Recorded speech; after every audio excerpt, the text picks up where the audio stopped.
Yes, you read that right.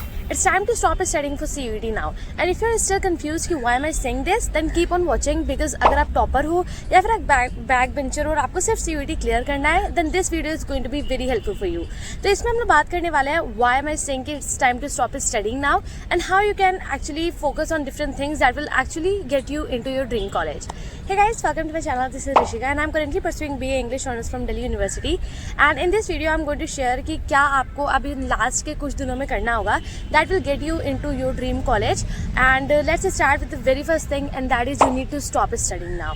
तो बहुत लोग अभी भी कंफ्यूज होंगे कि मैं ये क्यों कह रही हूँ. So let's clear that first. See, अब लास्ट के कुछ ही दिन बचे हैं और अगर अभी भी आप नए टॉपिक पढ़ रहे हो, नई चीज़ें पढ़ रहे हो, तो आपके दिमाग में सिर्फ और सिर्फ कन्फ्यूज़न होने वाला है. सो उस कन्फ्यूज़न को एलिमिनेट करने के लिए अब हम लोग पढ़ना बंद कर देंगे. एंड पढ़ने का बंद करने से ये मतलब नहीं है कि आप पढ़ना बंद करके खेलेंगे कूदेंगे, नहीं. We will discuss something different that we will follow the approach we are going to follow for the next few days. तो अब आपको पढ़ना बंद कर देना है. अगर आपका पूरा सिलेबस कंप्लीट है या आपका कुछ भी नहीं कंप्लीट है तब भी.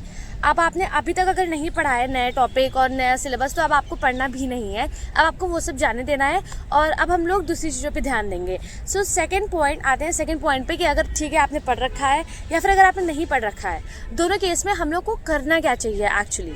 तो दोनों केस में अब आपको ध्यान देना है प्रीवियस ईयर फुल लेंथ जो पेपर है, मतलब जो CUET में ऑलरेडी पेपर्स आ चुके हैं.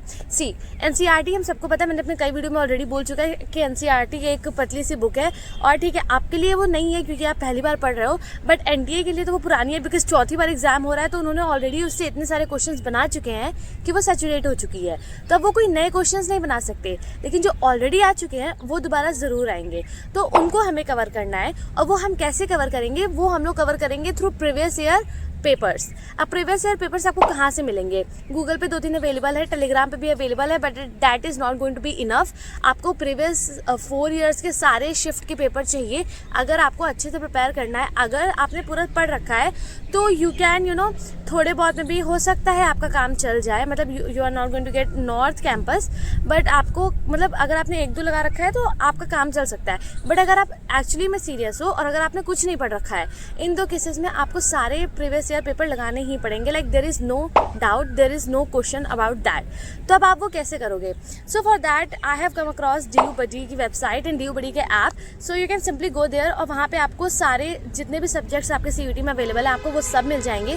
और वहाँ पे पिछले सारे ईयर्स के प्रीवियस ईयर पेपर्स और सारी शिफ्ट के, नॉट ओनली 4 साल के बल्कि हर एक शिफ्ट के आपको उसमें पेपर मिल जाएंगे. So right now I am sharing a screen recording with you जिसमें आप देख सकते हो कि आपको सारे जो भी प्रीवियस शिफ्ट के पेपर्स हैं वो सब अवेलेबल है. And you can get the link of DUBuddy app in the description box. तो आप उसको ज़रूर चेकआउट कर लेना. सी, इनके हर एक सब्जेक्ट में आपको एटलीस्ट 30 से भी ज़्यादा प्रीवियस ईयर पेपर मिल जाएंगे और इंग्लिश में तो 50 से भी ज़्यादा है. सो आई वुड डेफिनेटली सजेस्ट कि आप DUBuddy से सारे PYQs परचेज कर सकते हो. इनके पास मॉक टेस्ट भी हैं और चैप्टर वाइज भी हैं, but I would highly recommend कि आप प्रीवियस ईयर पेपर्स पे ध्यान दो अभी. तो if you want you can purchase that from their app and the link is in the description box. वैसे तो हर सब्जेक्ट का प्राइस 399 है, but if you will use my coupon code that is CRACKCUET तो आपको significant discount मिल जाएगा as you can see right here. So use my coupon code and download the app right now. अब बात करते हैं third point की कि आपको एक्चुअली करना क्या है. So you have to focus very hard on revision now. आपने जितना भी पढ़ा है, जो भी पढ़ा है, अब आपको फोकस करना है रिवीजन पे. अब आप रिवीजन पे फोकस कैसे करोगे? So it's simple. आपने जितने भी मतलब NCERT में आपने पढ़ा होगा तो आपने हाईलाइट किया होगा, आपको वो रिवाइज करना है. आपको आपके नोट्स रिवाइज करने हैं जो आपके टीचर्स ने दिए होंगे या फिर आपके कोचिंग वाले सर ने दिए होंगे या फिर स्कूल में दिए गए होंगे या फिर आपने खुद यूट्यूब या कोई ऑनलाइन प्लेटफॉर्म से पढ़ के बनाया होगा. तो आपको वो नोट्स रिवाइज करने हैं. आपको अपने शॉर्ट नोट्स रिवाइज करने हैं. अगर अभी तक आपने शॉर्ट नोट्स नहीं बनाया है so you need to make them right now. मैं बहुत टाइम पहले से आपको बोल रही हूँ कि you need to make short notes. तो आप उसको बनाओ. अगर आप माइंड मैप पर्सन हो तो आप माइंड मैप भी बना सकते हो, but I was never a mind map person so I don't really have any idea about mind map. तो आप शॉर्ट नोट्स वगैरह बनाओ और आपको उससे रिवाइज करना है. So third point is you really have to focus on revision. और रिवीजन में आपको अपना बहुत ज़्यादा ध्यान देना है और सबसे ज़्यादा ध्यान देना है आपको मॉक टेस्ट पे और previous year specially previous year papers पे. अब फोर्थ पॉइंट डिस्कस करते हैं that is the strategy you are going to employ. See, I am trying to keep this video short. तो हम लोग डायरेक्टली फोर्थ पॉइंट पे आ जाएंगे एंड दैट इज कि आपको अपने दिन का टाइम मतलब कैसे यूटिलाइज करना है.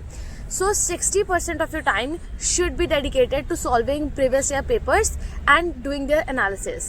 अगर आपको अभी भी श्योर नहीं है कि एनालिसिस कैसे करना है, तो मैंने अपने प्रीवियस वीडियो में बताया था, मैं आपको एक बार शॉर्ट में बता देती हूँ. आपने पेपर दिया, आपकी जो भी गलती है आप देखोगे कि वो गलती इन 4 में से कौन सा रीज़न है. First, it could be silly mistake. Second is that कि आप कंसेप्ट में कंफ्यूज हो गए. थर्ड इज़ कि आपने पढ़ा ही नहीं है. और फोर्थ है कि आप भूल गए. तो अगर आप सिली मिस्टेक है तो make sure you are not repeating it. अगर आप कंफ्यूज हो गए तो दोनों को सेपरेट तरीके से याद करने की कोशिश करो. थर्ड, अगर आप भूल गए हो तो इट्स सिंपल, आप उसका बार बार रिविजन करो. और अगर आपने पढ़ा ही नहीं है तो, और अगर वो टॉपिक बार बार आ रहा है तो अब आप उसको पढ़ो. See this is contrasting with the first step I said कि आप अब पढ़ना बंद करो. बट जो टॉपिक बार बार आ रहा है आपको सिर्फ उसको पढ़ना है. उसको नहीं पढ़ना है कि जिसका ठीक है जो आपको पता है कि हो सकता है कि कभी आए ही ना. फॉर एग्जाम्पल, अगर ट्रांसफॉर्मर आपका कभी नहीं आया है, so you need not to focus on that. Instead अगर रेजिस्टेंस आपका पिछले 2 साल के पेपर में आया है तो आपको रेजिस्टेंस पे फोकस करना है. That's what I mean when I say कि it's time to stop studying now. क्योंकि अब आपको स्ट्रैटेजिक और स्मार्ट वे से पढ़ना होगा, क्योंकि हार्ड वर्क करने का टाइम नहीं है आपके पास. तो फर्स्ट इज़ दैट 60% टाइम तो आपको मॉक टेस्ट और उसके एनालिसिस पे यूज़ करना है. सेकंड, कि आपको 30% अपना टाइम रिवीजन पे देना है. सी यहाँ पे कहीं भी हम लोग न्यू कंसेप्ट पढ़ने की बात नहीं कर रहे हैं. जो भी कंसेप्ट बार बार PYQ में आ रहा है वो आप रिवीजन में अपने कवर कर लेना. तो 30% टाइम आपको रिवीजन में देना है. एंड लास्ट का 10% आपको अपने रिलैक्सेशन में देना है. We are not talking about sleep है. स्लीप तो आपको 7-8 घंटे की लेनी है, मतलब 6-7 घंटे की. अब 8-8 घंटे सोने की ज़रूरत नहीं है. 6-7 घंटे की स्लीप तो आपको चाहिए ही चाहिए. उसको हटा के आप 10% टाइम अपना रिलैक्सेशन पे दोगे.